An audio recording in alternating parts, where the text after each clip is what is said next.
pernah ditakdir sholat sujud ning Allah itu keren. Kayak apa malunya kita ketemu Allah kemudian kita di bumi tidak pernah sujud. Makanya cara Abul Hasan Asyadzili kowe ora usah mikir salatem ditampa ora usah mbok mikir. Kowe ditakdir tau sujud tuh hebat. Kafa bika jazaan an radiyaka laka ahlan. Cukup kamu mendapat balasan dari Allah, kamu pernah ditakdir sujud. Gak perlu ngaji alim alama, nggawa sawi ngalor ngidul jalalain keren. Paling gak malaikat pernah melihat kamu, wah nggawa kitab gede.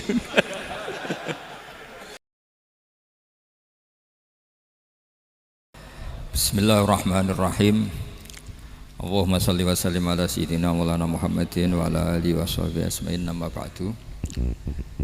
Yang sangat kula hormati ini wonten Habib Soleh bin Ali bin Hasan Al-Attas, Habib Ahmad sedanten para keluarga.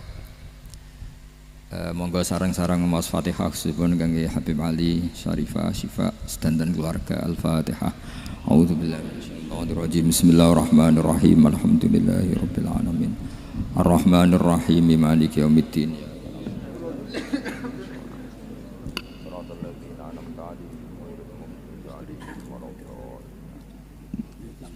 Niki ngaji pinten 20 menit. Kira menit 20 menit. Bismillahirrahmanirrahim. Ini saya niat ngaji tentang yang populer mawon ya, tapi dimaknani secara detail ngangge tradisi ini ulama. Idza matabnu adama in qata amaluhu illa min salasin shadaqatin jariyatin aw ilmin yuntafa'u bihi aw waladin sholihin yatullah. Kula maknani sing ketiga mawon, awaladin sholihin yatullah. Terus walad niku maknane anak. Anak niku saged anak nasab kados Habib Umar bin Nisbat Habib Soleh bin Nisbat Habib Ali namanya anak nasab.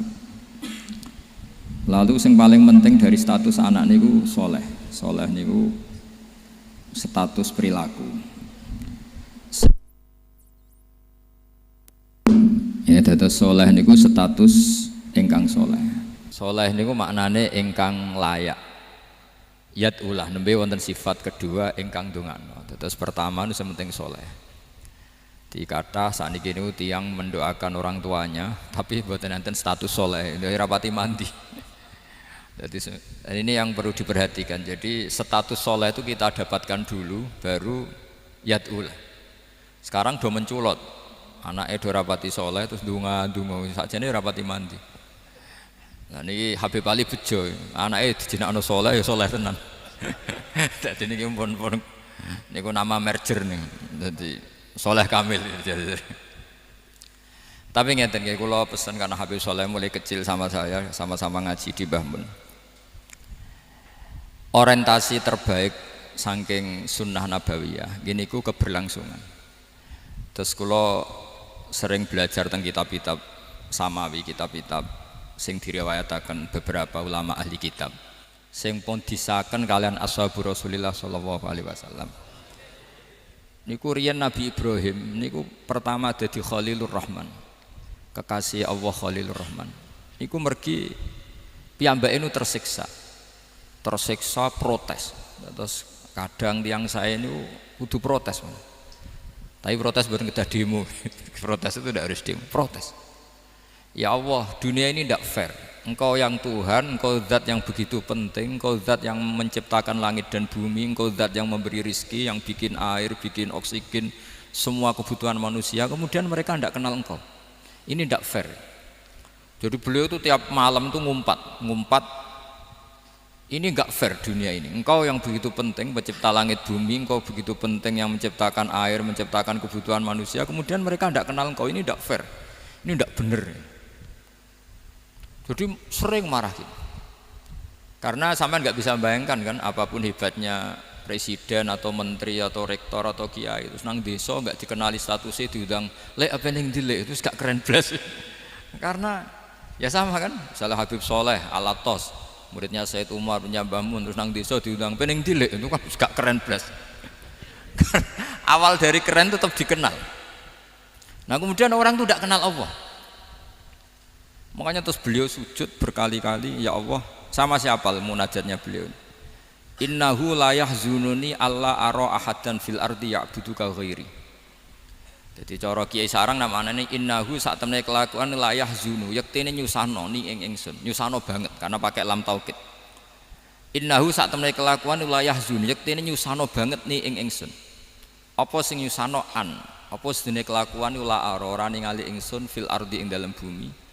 Ahadan ing wong suwiji ya'budu kang nyembah sapa ahad ka ing panjenengan ghairi saliyane ingsun.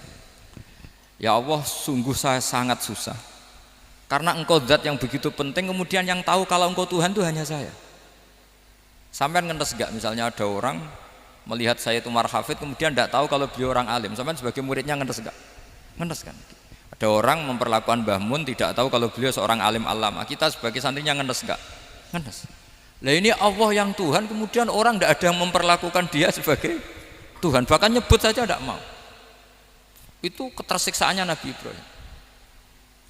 Kalau kita kan tersiksa mergo ora di duwe, ora payu rabi, terus sing wis payu rabi ra iso wayo, ya gitu-gitu. Macam-macam kesusahan. Itu jadi apa jadi wali itu sudah berat karena orientasinya agak tentang Allah tapi tentang diri sendiri. Ana sing susah proposale ra gol ya Mas Angkop. Macam-macam. Artinya Nabi Ibrahim itu orang yang benar-benar Khalil Rahman. Beliau tersiksa ini karena dunia dianggap gak fair. Masa Allah zat yang begitu penting kemudian mereka nggak tahu. Maka awal dari nubuah itu apa? Menaukan al-i'lan, mempermaklumatkan Allah di alam raya ini. Makanya nggak ada nabi kecuali memaklumatkan diri. Saya dulu awal-awal Habib Soleh mau nyai saya bilang orang alim itu harus ngaku kalau alim. Habib juga harus ngaku kalau Habib. Yang orang miskin tidak usah ngaku sudah konangan. Wong elek ora usah ngaku wis ketor elek. Sudah. Karena agama ini pertama yang menolong itu memaklumatkan. Sehingga pertama Nabi jadi Nabi dari Gua Hira, pertama apa? Cara saiki nggih kira-kira memaklumatkan. Tapi reso dibahasano jumpa pers. Tapi yang jelas pertama yang dilakukan Nabi setelah di Gua Hira apa? Memaklumatkan diri kalau beliau adalah Nabi. Sehingga dikumpulkan semua terus beliau memaklumatkan diri kalau saya ini Nabi. Karena nggak ada artinya Allah kalau tidak dimaklumatkan. Makanya di Quran itu kalau menyebut Allah atau menyebut kebenaran selalu dimulai dengan kata fa'lam, harus dimengertikan.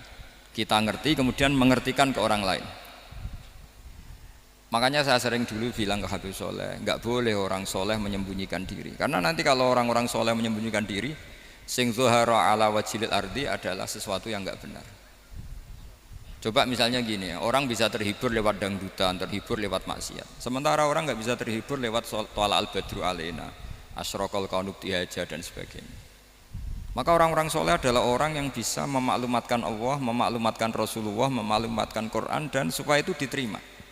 Karena awal dari orang terima itu tahu dulu. Nah ini tahu saja enggak.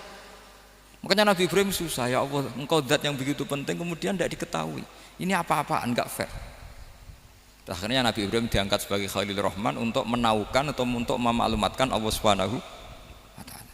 Nah sebelum itu beliau dihibur, diterbangkan ke langit, ke alam malakut. Kamu susah ya, kenapa susah? Karena zat sepenting engkau kemudian tidak ada yang menyembah. Terus dijak ke alam malakut, ditunjukkan sekian juta malaikat, sekian ribu malaikat, semuanya membaca tasbih takbir. Ibrahim senang. Oh ternyata sing seneng jenengan banyak. Loh coba kalau kita punya kiai kayak Mbah Mun, semakin yang seneng banyak kan semakin kita senang. Kalau nggak ada yang tahu kan kita tersiksa. Makanya ini penting sekali ya. Jadi pertama agama ini seperti ini tuh barokahnya dingertikan, dimaklumatkan. Saya ini orang yang humul itu menutup diri betul, kecuali bab ngaji. Saya kalau ngaji terbuka. Sampai saya tidak tahu apa ada yang streaming apa direkam, saya tidak tahu. Pokoknya saya satu-satunya saya mau terbuka itu pas ngaji. Dan saya pede karena dulu ngaji saya benar. Saya tanya Mas Akom, sebetulnya kalau sampean mau mulang terbuka bagus. Potensinya dua, konangan alimnya atau konangan ya resiko terbuka kan itu kok. Konangan alimnya. Nah daripada potensi yang kedua terus nggak mau ngajar ya humul. Syaratnya wali ku humul. Oh, humul itu nggak menampakkan takdir. Memangnya mau menampakkan apa kalau nggak bisa apa-apa kan? Jadi saya tidak tahu itu humul apa bagian dari pengamanan diri.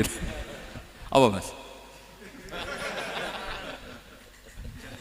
Apa? Haim. Jaga iman. Jadi Nabi itu pertama yang dilakukan apa? Memaklumatkan kalau Allah itu Tuhan. Jadi ciri utama orang soleh itu kalau kebenaran tidak mendominasi bumi ini. Jadi ciri utama orang soleh itu seperti itu. Makanya kenapa saya milih manhaj, tentu Habib Soleh Anda harus niru saya karena antar orang alim tidak boleh saling mengikuti. Tapi juga seterusnya nggak boleh saling ganggu. Saya itu ngaji di mana-mana itu guyon. Karena bapak saya suka guyon, Mbah Mun suka guyon. Alasannya bapak dulu sederhana. Orang sudah nyari hiburan dengan maksiat. Sehingga agama ini harus membawa keceriaan sosial, membawa keceriaan hati. Karena Allah ngendikan kul bi fadlillah wa bi rahmati fa bidzalika falyafrahu. Orang tuh harus senang dengan kebaikan. Orang happy dengan tolal badru alaina, happy dengan manakibul akhyar, dengan fadhailul akhyar. Karena orang di sana sudah senangnya itu kalau ada maksiat. Nah sekarang agama dibawa orang-orang yang tidak menyenangkan juga. Ngaji teko wis merengut. Ada muridnya salah duduk marah, salah posisi meja marah. Lalu orang-orang kan mikirnya kan, daripada ngaji dimarahin terus mendingan ndak kan gitu. Makanya Nabi itu paling marah itu kalau satu kebaikan jadi problem. Mu'ad bin Jabal itu pernah ngimami lama sekali. Dan yang makmum itu akhirnya mufarokoh. Dulu belum ditemukan fikih, tapi orang ini sudah berani mufarokoh.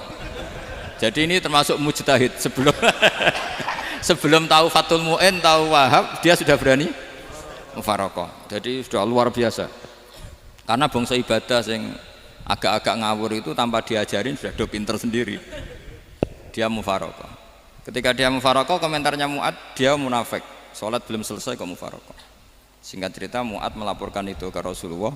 Si tukang penggembala ini juga melaporkan ini ke Rasulullah. Tapi apa kata Rasulullah? Yang Rasulullah itu yang bela, malah bela yang penggembala tadi. Afattanun anta ya Mu'ad. Kamu itu tukang fitnah. Agama ini kalau kamu model begitu orang lari.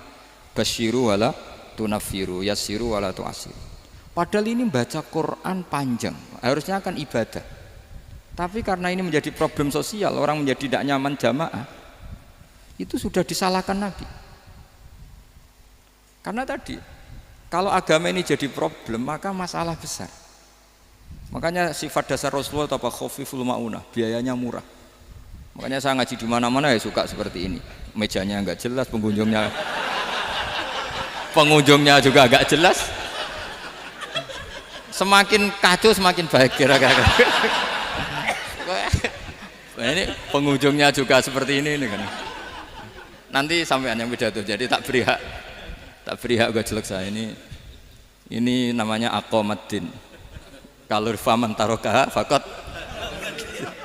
Jadi pilihannya kalau gak aqomaddin ya ada maddin. Jadi kenapa banyak kiai yang ceria? Karena tadi satu-satunya cara kita menandingi hegemoni maksiat adalah pembawa taat itu ceria. Karena orang itu mesti mencari kebahagiaan. Sebab itu para nabi itu mengajarkan agama ini dengan cara yang bahagia.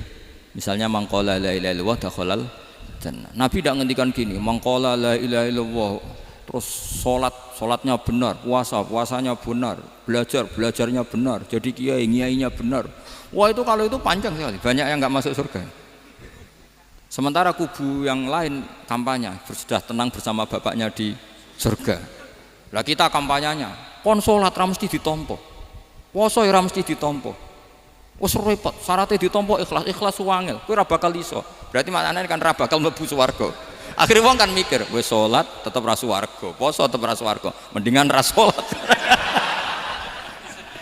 Jadi kita ini kan bersaing sama kampanye sebelah gitu. Makanya saya milih manhaj pokoknya Islam apik. Tapi bukan berarti saya menyepelekan aturan-aturan dalam sholat, karena yang kampanye itu sudah banyak. Biasanya kiai-kiai sing kereng kampanye tentang sing kereng-kereng nih. Itu saya manfaatkan ya sudah, itu bagian jenengan. Jadi orang itu harus mikir. Agama Kristen itu diterima di Eropa di mana-mana. Di antara sebabnya adalah karena orang dijamin masuk surga. Orang mau kayak apa faseknya tetap kalau mati bersama Kita enggak, sudah kiai, sudah mulang terus masih didoain. Semoga amal baiknya diterima, amal buruknya masih ngeper apa? Dan itu santri saya nanti kalau ziarah saya tuh ya Allah ampuni Gus Bah ampuni. Itu kan ngenyek orang itu maksudnya. Maksudnya bukan, makanya saya pernah ketemu orang yang berfaham Wahabi. Dia nuduh kalau orang doa ke mayit itu minta sama mayit. Saya bilang, saya saja yang jadi mayitnya enggak siap. Kok bisa? Doanya itu doa ngeper. Masa sama gurunya bilang gini, Allahumma in kana muhsinan fazid fi ihsani wa in kana musian. Masa gurunya ditaklek. Jadi dia tidak yakin betul kalau gurunya muhsin. Masih ditaklek, jika guru saya baik maka gini ya Allah. Jika guru saya buruk maka gini. Loh saya tuh gak pernah doain Mbah Mun gitu. Tak anggap gak sopan. Jadi kalau saya berdoa ya Allah jenengan idzihi apa ya jenengan balas lah. Idzihi anna anil muslimina khairan katsira. Wa antal ghafurur rahim wa anta gitu. Saya enggak tega muni wa ingkana musian. Jadi kayak ada sopan ya. Loh kalau aku yang mati sapi lagi. Tak balik malah. Ingkana musian. Malah ada terusannya bahwa kadalik. Jadi makanya mereka kan sering pakai dalil. Andai kan tradisi itu benar, maka yang paling pertama melakukan itu sahabat. Selalu mereka berargumentasi, kalau itu tradisi yang benar, maka pertama yang melakukan itu sahabat. Ya gak mungkin sahabat masa bilang ke Nabi ingkana. Bisa kafir berat kan? Masa kesolehannya? Loh andai kan Abdul Qadir wafat di mana ini ngomong ini? Beduk. Saya tidak akan berdoa seperti itu. Oh bisa marah Abdul Qadir Jailani. Masa kesalahan beliau di ingkana musinan sama ingkana musian. Jadi orang tuh harus mikir. Jadi saya dengan bukan berarti Gus Bah bid'ah menciptakan doa baru. Ini bukan urusan menciptakan. Orang yang punya sopan spontan seperti itu. Ini bukan urusan modifikasi doa Anda. Makanya kenapa para nabi itu tidak disolati dengan cara seperti itu, langsung assalamualaikum ya Rasulullah, assalamualaikum ya Abu Bakrin, assalamualaikum ya Umar. Enggak mungkin kita mengatakan ya Abu Bakrin, ya Allah ingkana. Masa Abu Bakar di ingkana? Kalau dia bukan kalau beliau ashabu Rasulillah pasti orang Sayyid itu dzurriyyatu Rasulillah pasti al-tahirin al-mutahhari. Guru-guru kita ini guru-guru kita. Jadi tolong doa itu. Nah, kalau terpaksa doa wa in kana musian, anggap saja hafalnya hanya itu, tapi jangan dijiwai, apa? Jangan apa? Dijiwai. Kalau ditanya, "Lho Gus ini orang soleh kok doanya wa in kana musian?" Itu kan guru jenengan. Apalku ikut tok. Tapi ora usah dimaknani, apa? Karena sekali dimaknani nanti kan.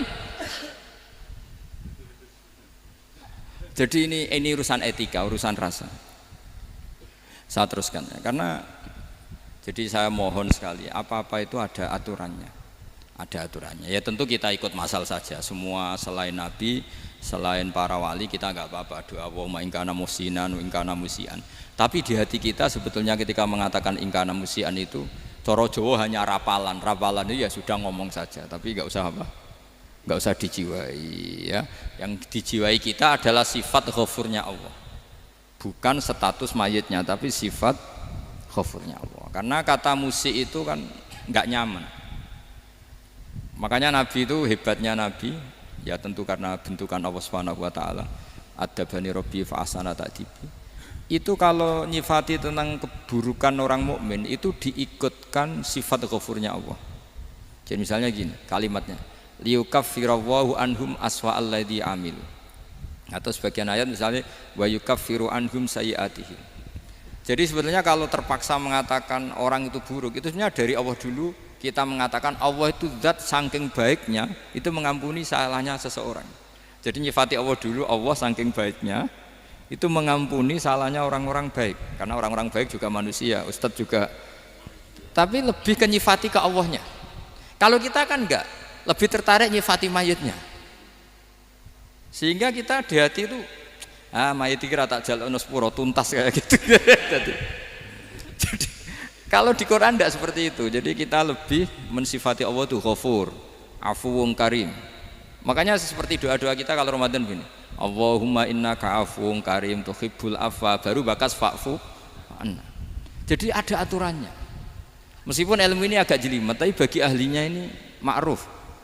Kalau sampean nggak paham berarti nggak ahlinya. Jadi ilmu ini agak jelimet, tapi ma'ruf. Nah, sehingga Rasulullah kalau kita meyakini syafaatu Rasulullah SAW, itu cara berpikir harus kita balik. Misalnya begini, wong Islam nakale ngono, penggaweane maksiat kok disafaati Kanjeng Nabi kurang penggawean. Caranya berpikir jangan gitu. Kalau gitu kayak mari mangkal, wong nakale ngono kok untuk syafaati Kanjeng. Tapi cara berpikir gini, syafaatu Rasulullah itu wasi'ah, luas sekali. Syafaatu Rasulullah ghairu munhasirah, tidak terbatas. Syafaatu Rasulullah itu lebih sakti ketimbang dosanya umatnya.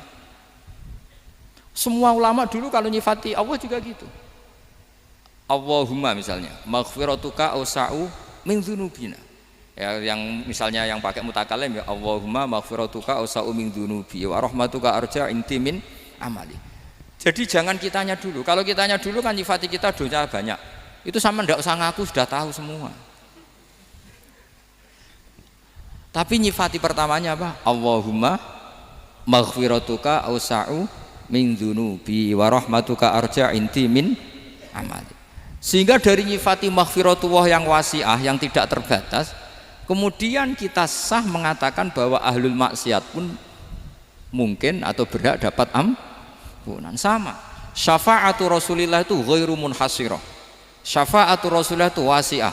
Sehingga sahlah riwayat syafaati li ahlil kabair min ummah. Itu bukan menyangkut melegalkan kabirah, bukan menyangkut mengesahkan orang Islam dosa besar, karena nanti dapat syafaatnya Rasul. Cara berpikir jangan gitu. Nanti kamu mentasjek, memberanikan orang melakukan maksiat berdasar iktimat syafaati Rasulillah. Itu jangan gitu cara berpikir, dibalik apa? Syafaatu Rasulullah awsa'u wa awsa'u. Sangat luas. Sehingga saking luasnya sampai yang tukang maksiat saja kebagian. Sama, rahmatnya Allah Ta'ala itu wasi'ah. Rizkinya Allah ya wasi, sampai wong nganggur ya iso mangan ngono. Lah begitu juga rahmati Allah Ta'ala itu wasi'ah, sampai wong sing sumpek utange akeh ya iso guyu ngono.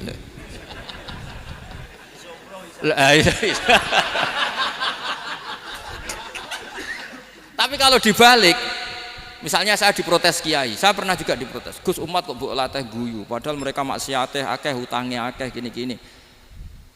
Karena kamu menyifati orangnya. Kalau menyifati orangnya sampean guyu haram. Utang jatuh tempo, sampean gak mikir dosa ndak? Dosa.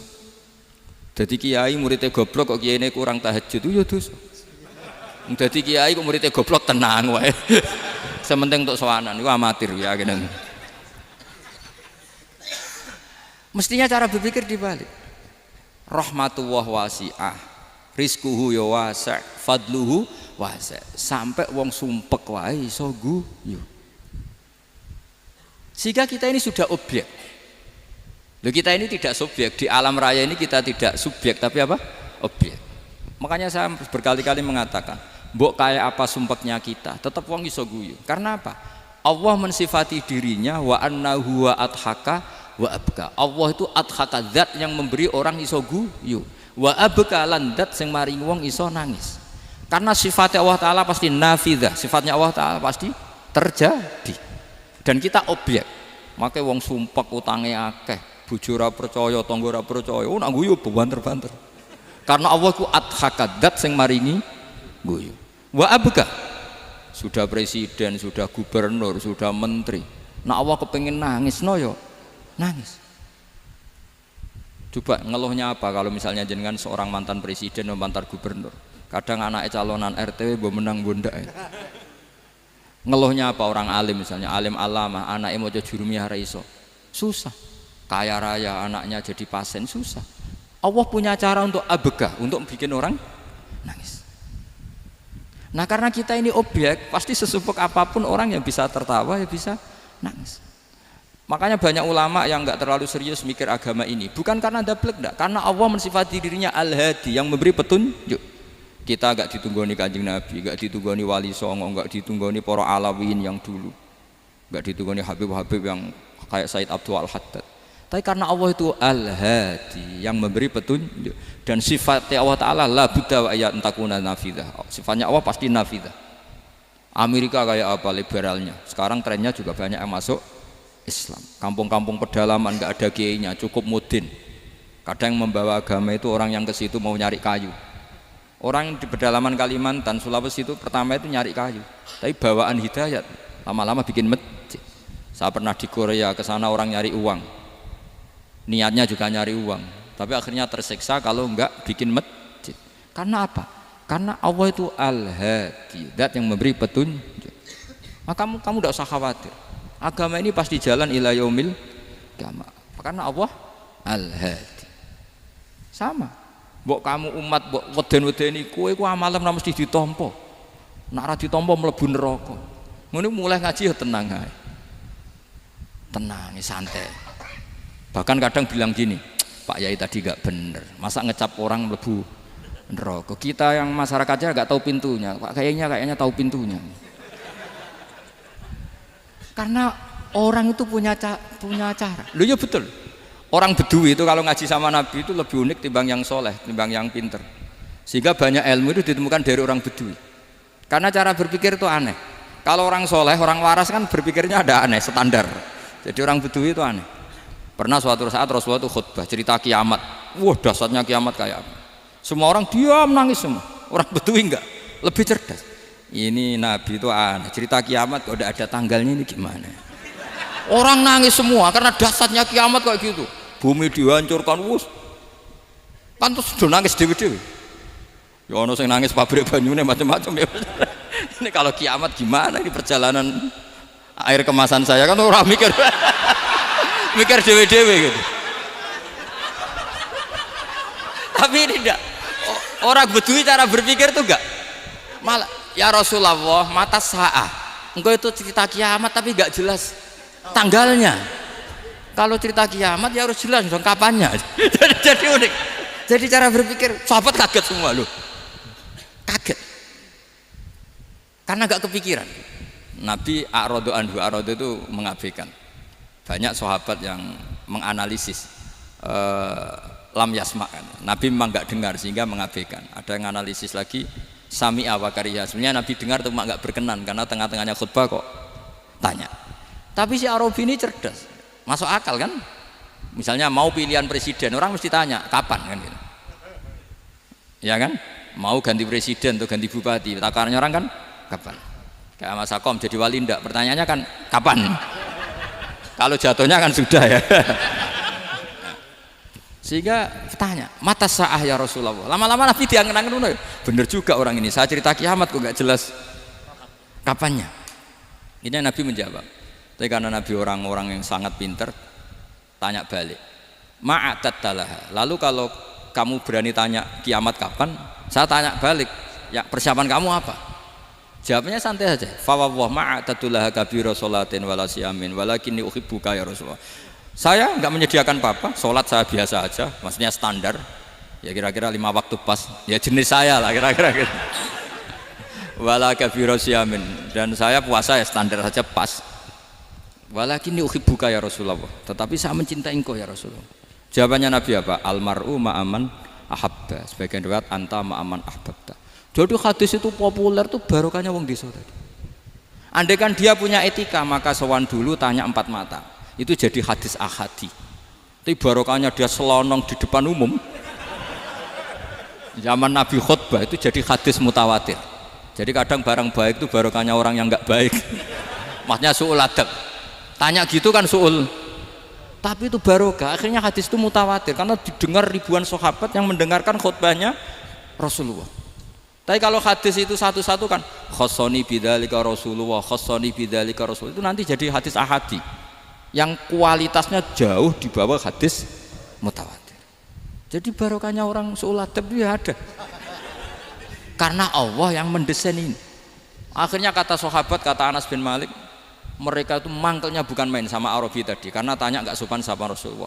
Tapi setelah Nabi jawab almar'u ma'aman ahabba fama farihu bisyai'in farahahum bidzalika badal. Mereka tidak pernah senang dengan hadisnya Nabi sesenang riwayat almar'u ma'aman ahabba. barokahnya Arabi Bedui. Makanya saya sebagai kiai ini Bedui saya tak pertahankan ila yaumil qiyamah. Karena umat ini pernah terbarokahi oleh orang apa? Bedui. Barokahi suladab tadi. Jadi mohon ini supaya majelis ini kan majlisul iltorti Rasulullah, coba terlatihlah mengatakan Allah itu subjek, Allah itu al-fa'ilul mukhtar, Allah itu al-fa'ilul mukhtar, Allah itu yang menentukan alam ini. Dan Allah mensifati dirinya wa annahu huwa adhaka wa abka. Allah itu zat yang memberi orang itu bisa tertawa. Dan Allah juga yang memberikan orang itu bisa menangis. Mbok kayak apa kamu neror umat, amal nggak mesti diterima gini-gini. Ternyata neng majelis nangis ya, mulai guyu. Kadang guyu-guyune ngenyak tenane. Daripada apa ya agak-agak merodok orang yang dohirnya beda dengan batinnya, nggak perlu distatuskan seperti itu. Ya sudah biasa saja. Jadi, nah, fi muqaddimihim, imam besar dalam manhaj ini namanya Abul Hasan apa? Asyadzili. Abul Hasan Asyadzili itu kalau ada orang tanya gini, Beb saya ini susah, sholat saya tidak mesti diterima Allah gini-gini, marah. Nggak usah. Kafa bika jazaan an radiyaka laka ahlan. Sudah kamu ditakdir pernah sujud itu sudah keren. Saya itu andaikan dapat kabar dari malaikat bahwa sholat kamu tidak diterima, saya tidak susah. Bukan karena sombong. Pernah ditakdir sholat sujud ning Allah itu keren. Kayak apa malunya kita ketemu Allah kemudian kita di bumi tidak pernah sujud. Makanya cara Abul Hasan Asyadzili kowe ora usah mikir salatem ditampa taro ora usah mbok mikir. Kowe ditakdir tau sujud itu hebat. Kafa bika jazaan an radiyaka laka ahla. Cukup kamu mendapat balasan dari Allah, kamu pernah ditakdir sujud. Gak perlu ngaji alim alama, nggawa sawi ngalor ngidul jalalain keren. Paling gak malaikat pernah melihat kamu, wah nggawa tak kitab kuwedi. Gak penting pahammu gak penting. Karena wis ra bakat paham ngono, Mas. Jadi Abul Hasan Asyadzili adalah orang yang dan itu Al-Hasani ya, dan itu Al-Hasani. Makanya macam-macam kita yang Al-Husaini sudah kita punya Faqih Muqaddam, punya banyak.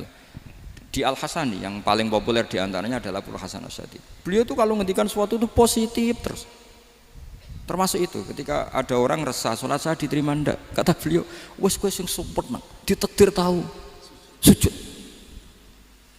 Saya itu sebetulnya kadang-kadang yang miris, wes sholatku tompo ta ora, tapi saya sangat sadili, sangat sadili. Saya nggak pernah berdoa ya Allah ibadah kami jenengan terima ndak, karena takut kalau doa gitu keterusan itu terus ditompo ora, akhirnya keterusan gitu, akhirnya ngenes. Masa orang pernah sujud ngenes? Lama-lama gini setan masuk. Apa artinya saya sujud ternyata gak diterima? Lu wong kawula kok iskal tentang pernah sujud. Itu kan ibarat gini, kamu ngasih uang sama orang tua kamu, misalnya Habib Soleh ngasih uang Habib Ali, terus apa artinya tak kasih, kemudian beliau tidak terima kasih, itu kan lucu. Terima kasih tidak terima kasih, seorang anak ngasih orang tua itu keren. Makanya saya bangga dengan Habib Soleh ketika beliau mengumrohkan Habib Ali, sudah mendaftarkan haji Habib Ali. Gak usah mikir diterima apa enggak. Wes keren, itu sudah perilaku yang keren, yang hebat. Makanya saya sering ada orang mau cerai tanya saya, Gus saya ini cerai gak, istri saya kurang ajar gini. Gak usah. Tapi bojo kula judes. Uang di bojo itu wes keren, paling gak kowe ra darani jomblo.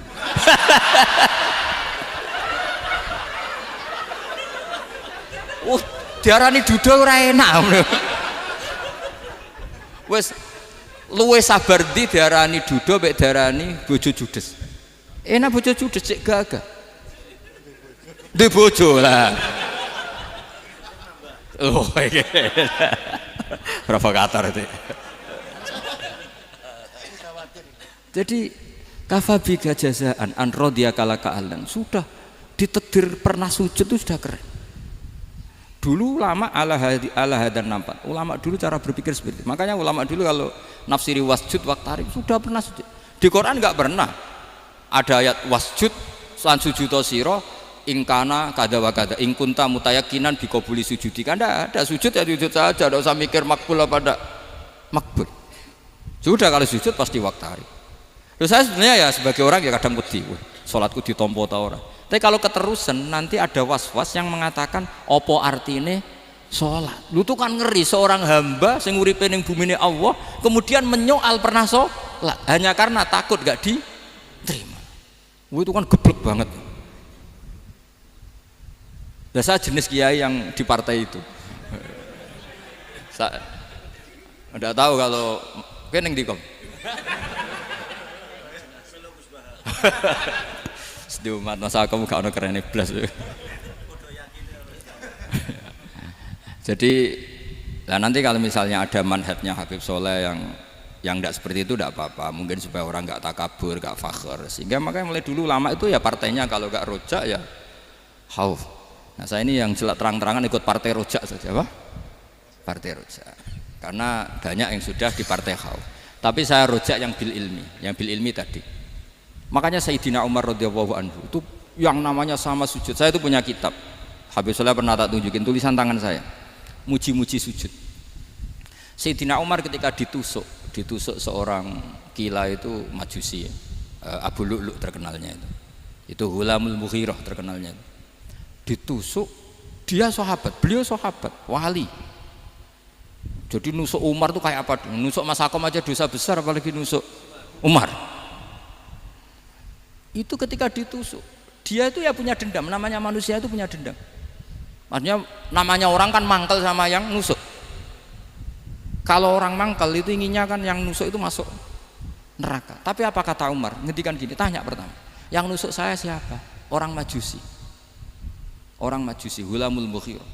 Alhamdulillah alladzi lam yaj'al maniyati biyadi rajulin lam yasjud laka sajdatan yuhaju biha indaka yaumal qiyamah. Saya itu senang Gusti, yang nusuk saya orang yang nggak pernah sujud sama jenengan. Jika kalau saya dendam supaya dia masuk neraka, saya nggak takut orang itu nuntut sama saya.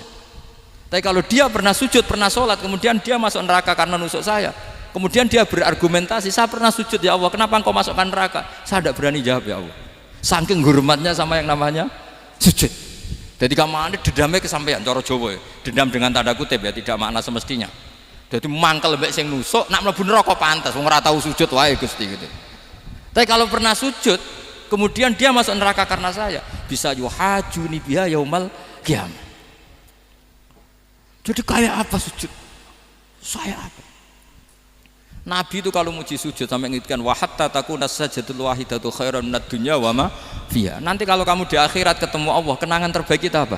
Di dunia pernah sujud. Keren nanti. Cara ning pondok wis tau bayar syariah lho. Cara sowan kiai tau ngamplopi Mas. Wis go jajan. Nah tapi kadang setan itu masuk tadi. Apa artinya sujud gak mesti ditompo, apa artinya sowan Habib ngaturi ra mesti ditompo, ngaturi kiai. Akhirnya ada ketakutan. Nah kalau ketakutan ini berlebihan lama-lama, ma faidatus sujud. Wah itu sudah buruk sekali, wong hamba kok tanya ma faidatus sujud. Lah ini di pentingnya mazhab-mazhab Syadzili. Jadi saya ngaji agak-agak uraan itu amdan. Kalau ini watak sudah bukan.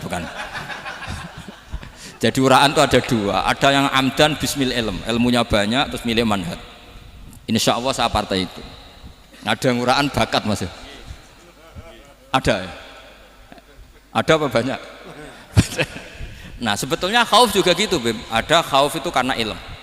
Ada Habib alim alama atau kiai alim alama, dia tahu masyarakat kalau ngikuti Gus Bak nanti jadi fakhr, kurang tawaduk, terus dia milih partai khauf. Lah yang buruk itu ada kiai yang milih khauf pancen dari awalnya sati cilik. Jenisnya wis sati. Jadi sebenarnya dia tidak cukup ilmunya nerangkan khauf, cuma jenisnya wis sati cilik. Wong ning omah lawang dikunci ono gludak-gludak, ono hantu putih. Jadi ya sama, yang bawa rojak bisa bawaan dablek, yang bawa khauf bisa saja bawaan ati cilik. Nah kita ingin yang bawa rojak ya bismil ilm, yang bawa khauf juga bismil ilm. Ya ono teh Mas, wong sing ati gede, pegawene dua blek, tapi enggak bawaan rojak, memang bawaan dablek. Ada yang ati cilik tapi bawaan khauf. Jadi mengatakan khauf tapi sebetulnya bawaan ati cilik. Nah kita inginnya ndak, kalau rojak ya bismillah kayak Abdul Hasan Asyadzili, kalau yang kampanye khauf kayak Said Abdul Haddad bawaan apa? Ilm. Sehingga kita ini Qul inni ala bayyinatin mir rabbi, semua itu berdasar ilmu sing jelas welo-welo. Makanya semua nabi memaklumatkan apa? Qul inni ala bayyinatin mir rabbi. Jadi semua ilmu syaratnya apa? Bayinah itu kebenaran ilmiah sing jelas welo-welo. Makanya itu yang disebut Allah Subhanahu wa taala mensifati kekasihnya yaitu Nabi Muhammad sallallahu alaihi wasallam, lam yakunil ladzina kafaru min ahlil kitabi wal musyrikina munfakkina hatta ta'tiyahumul bayyinah rasulun minallah yatslu suhufam mutahhar. Niku Kanjeng Nabi saking cerdase meneh tek wong Islam, wong musyrik, wong kafir ngerti logika yang dibangun Nabi saja kuat infikak dari kemusyrikannya. Makanya disebut munfakin. Orang-orang musyrik, orang-orang kafir tidak munfakin, tidak tercerabut dari akar akidahnya hatta ta'tiyahumul bayyinah. Itu siapa? Rasulun minallah yatslu suhufam mutahhar. Masyhur itu debatnya Nabi dengan orang-orang musyrik. Mereka bilang, "Ya Muhammad, kita ini urusannya banyak, kasusnya banyak. Lalu Anda mengajarkan ke Tuhan satu. Masa urusan banyak cukup Tuhan satu? Itu enggak fair Muhammad. Aja'alal alihata ilaha wahida inna hadza la syai'un ujab." Urusan kita banyak, masyakil kita banyak, muskilah kita banyak. Kalau Tuhannya satu tidak cukup Muhammad. Nabi dengan santainya memberi penjelasan. Ya sudah gini saja. Kalau kamu jadi budak atau pembantu, majikan kamu banyak. Semuanya merintahkan kamu, semuanya bikin aturan untuk kamu. Kamu suka enggak? Ya enggak suka Muhammad. Kalau majikan kita banyak repot. Ya sudah, Tuhan kamu itu majikan kamu. Kalau banyak perintahnya beda-beda kamu pusing. Ya udah Mat, Tuhannya satu aja Mat. Karena Nabi bayinah, orang itu bisa dibalik-balik pikirannya. Dan makanya disebut daraballahu mathalan rajulan fihi syuraka'u mutasyakisuna wa rajulan salamal lirajul hal yastawiyani masalah alhamdulillah. Jadi Nabi itu kalau adu argumentasi itu luar biasa. Jadi segampang itu Nabi memberi apa? Argumentasi. Karena beliau adalah al-hujjatul balighah. Jadi Nabi itu gak pernah kalah. Pernah Nabi debat sama orang Yahudi, Muhammad, saya ini turunan Ibrahim, kita ini Israel ya, kita tahu Israel adalah turunan Nabi. Israel nama lain dari Yakub, Yakub bin Ishak bin Ibrahim. Padahal Yakub ini punya anak namanya Yahuda, makanya Yahuda bin Yakub bin Ishak bin. Kita ini yang mirip Ibrahim, bukan kamu. Tapi orang Yahudi itu nggak apal nasabnya, sehingga mereka bilang kita ini saking baiknya, Ibrahim saja pengikut kita. Terus digojlok oleh Nabi. Ibrahim itu buyute Yahuda, makanya digojlok, ha antum ha ulai hajatum fi malakum bi ilm falimatu hajuna fi ma laysa lakum bi ilm. Kita adu debat itu sudah ilmiah, kenapa kamu menjadi tidak ilmiah? Kenapa Muhammad? Terus Allah menurunkan wa ma unzilatit taurat wal injilu illa min ba'di afala ta'qilun. Artinya gini, kalau Ibrahim dikatakan Ibrahim Yahudiyah, itu sama dengan saya berkali-kali podo karo sampean misalnya ngendikan Mbah Zubair itu pengagumnya Gus Roji misalnya. Padahal Gus Roji bin Ubab bin Maimun bin Zubair, misalnya Gus Roji bin Kiai Haji Ubab bin Kiai Haji Maimun bin Kiai Haji Zubair.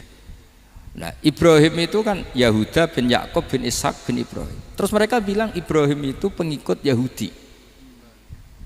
Itu kan kebalik-balik. Kayak Habib Hasan itu pengagum Habib Soleh.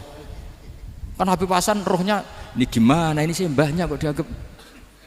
Nah sehingga orang Yahudi ketika Nabi berdebat beda dengan Nabi Muhammad SAW. Ketika ditanya kenapa kamu yakin agama tauhid, millata abi, karena ini agama nenek moyang saya, millata abikum apa?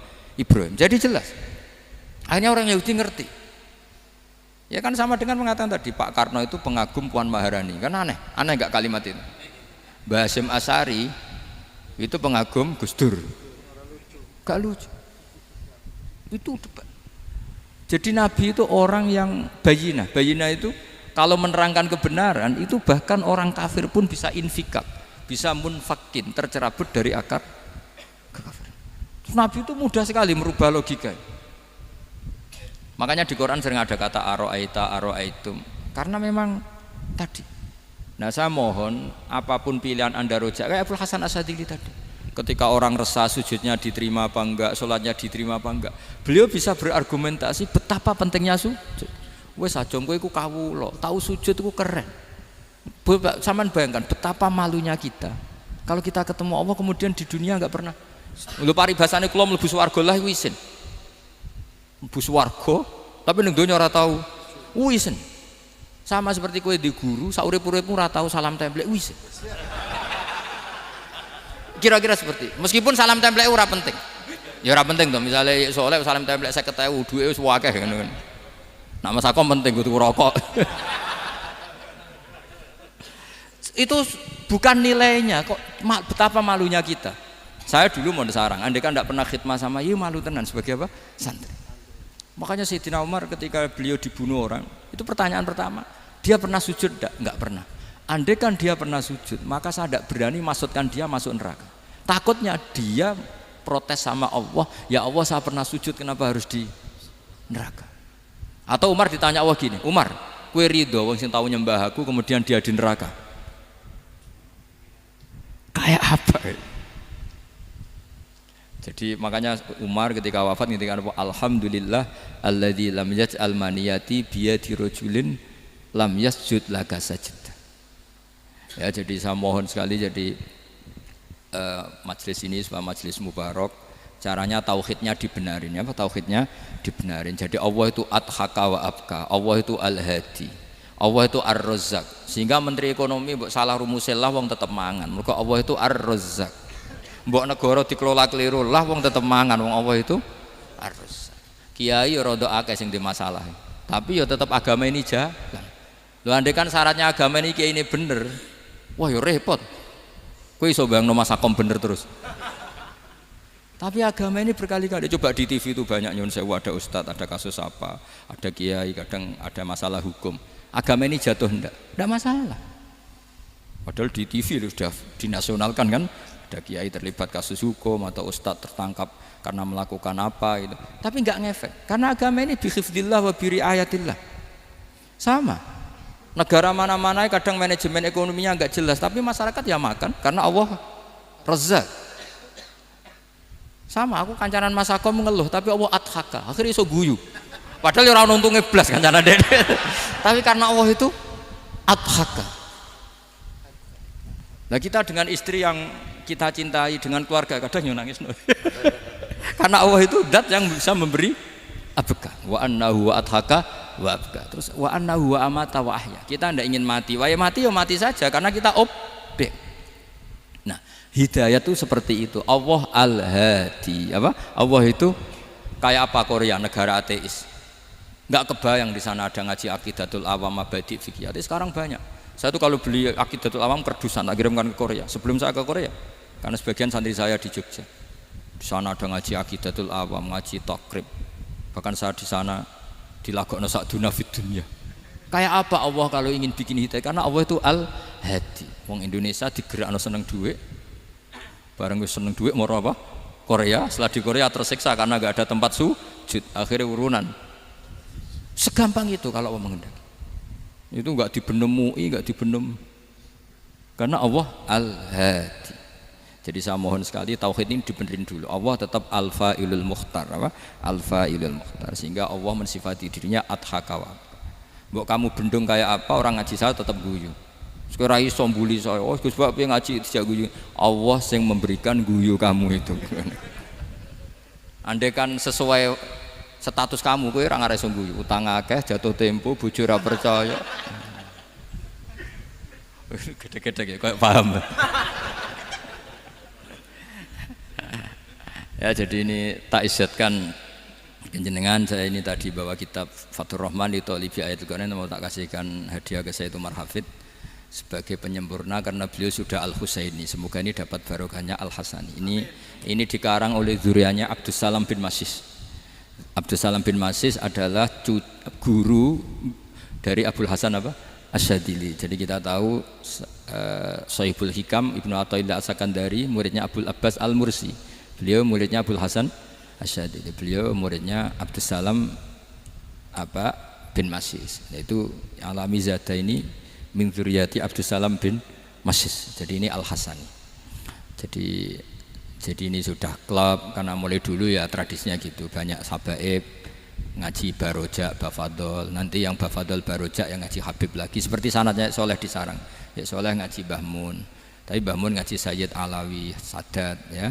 Ngaji Sayyid Zaini Dahlan. Nanti setelah Sayyid Zaini Dahlan ngaji Ajam lagi Usman Adim Yati. Jadi ya biasa mulai dulu silsilah ya seperti itu. Jadi seperti dulu Ibnu Abbas termasuk Qorobatu Rasulillah. Jadi dulu Qorobatu Rasulillah itu Bani Hasyim sama Bani Muttalib. Tapi kalau sekarang ya tentu para sadat, para habaib. Dulu biasa Ibnu Abbas ngaji ke Zaid bin Sabit. Itu Ibnu Abbas yang mencium tangannya Zaid bin Sabit. Tapi Zaid bin Sabit juga mencium tangannya Ibnu Abbas karena Qorobatu Rasulillah Shallallahu Alaihi Wasallam. Jadi saya mohon semuanya itu insaf bil ilm, ya, insaf bil ilm. Kayak tadi munfakina hatta ta'tiyahumul bayin. Jadi bayina itu orang yang kalau menerangkan itu memberi penjelasan sing jelas welo-welo. Itu siapa? Rasulun minallah yatslu suhufam mutahharah. Mari Al-Fatihah. Alhamdulillahirabbil alamin. Para sahabat nasihat ulama. Pengajian kita kali ini bersama guru kita Gus Baha yang sangat-sangat jelas sekali dan sangat-sangat mudah dipahami. Yang mana beliau pun tadi mengatakan di pengajiannya kalau status salehah kita didapatkan dahulu baru mendoakan orang tua, karena kan zaman sekarang banyak sekali orang itu menculot atau yadullah solehnya ditinggalkan. Lalu beliau pun mengatakan agama ini harus dimaklumatkan. Maka gak boleh kalau misalkan orang soleh itu menutup diri. Lalu Gus Baha pun menyuruh Habib Soleh itu, Habib Soleh sahabatnya Gus Baha,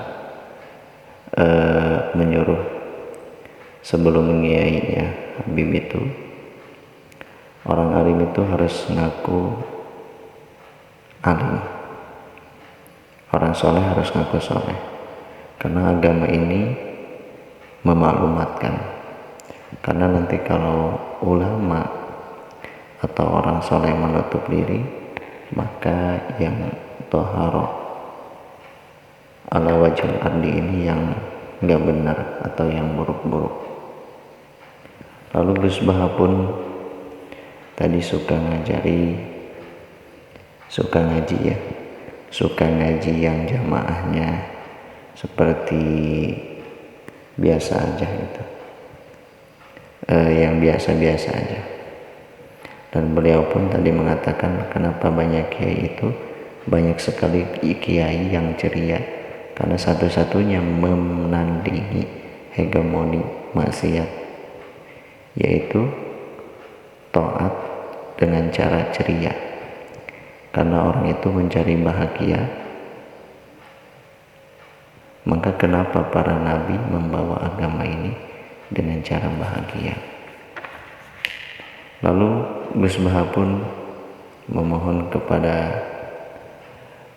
pengajiannya tadi agar kita terlatihlah mengatakan Allah itu subjek, Allah itu al-fa'ilul mukhtar, Allah itu yang menentukan alam ini, dan Allah mensifati dirinya Allah itu zat yang memberi orang itu bisa tertawa, dan Allah juga yang memberikan orang itu bisa menangis. Ya. Oke para sahabat semua, mungkin itu rangkuman dari pengajian tadi yang saya bisa rangkum di pengajian tadi. Kurang lebihnya saya mohon maaf atas segala kehilapan dari kesimpulan atau ulasan video ini. Saya sebagai admin mohon maaf. Oke para sahabat semua, mudah-mudahan dengan adanya video tadi, pengajian tadi bisa menambah ilmu untuk kita semua dan bisa menambah pengetahuan kita. Oke para sahabat semua, saya sebagai admin mohon maaf atas segala kehilapan atau kekurangan. Saya tutup akhirul kalam, wabillahi taufiq wal hidayah. Wassalamualaikum warahmatullahi wabarakatuh.